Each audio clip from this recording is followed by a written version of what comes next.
Assalamualaikum güzel hanım kızlar. Bugün sizlerge so'zlab beradigan dersim yalpuz çayının oila tayyorlanishi. Bunun birinchi bosqichda yalpuzimizni yuvib, tozalab, suyini saqitib quritib olamiz. Musholat keldi jonimlar. Andan keyin ma'u oshkukiga. Bu oshkuki shalsa yemasa, cho'chirlarga salamizgu. Shu oshkuki shu ma'u biza quritgan.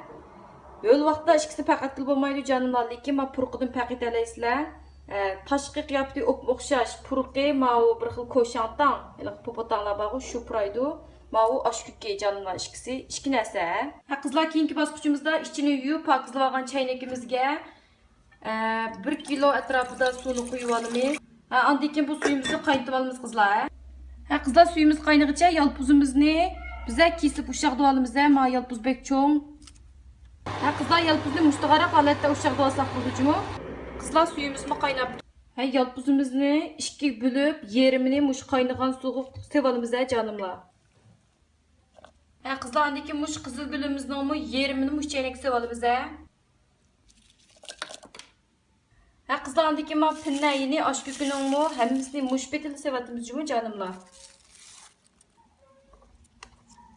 Qizlar andan keyin chaynakimizning og'zini yepib 15 minut atrofida so'z o'tda qaynatib olamiz. Boshdan oyoq lekin baq qaynab ketmasin. Ma'u yalpuzlarning ta'mi yaxshi namoyon bo'lmaydi. Qizlar chaynagimiz qaynaguncha ma yalpuzimizni ma'u suzuk chaynak silib tayyor qilib turamiz. Xush holatda.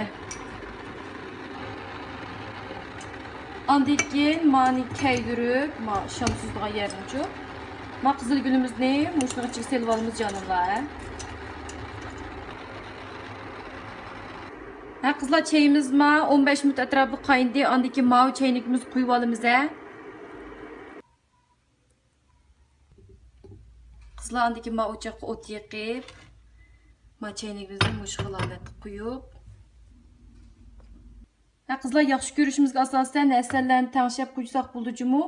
Asal qo'ymsak lavzub qoldi, amal bor asal qo'yib iste'mol qilishga diqqat qilinglar. Qizlar yalpuz chayimiz tayyor bo'ldi. Rengi bek chiroyli, ta'mi shunchalik yaxshi chiqdi qizlar.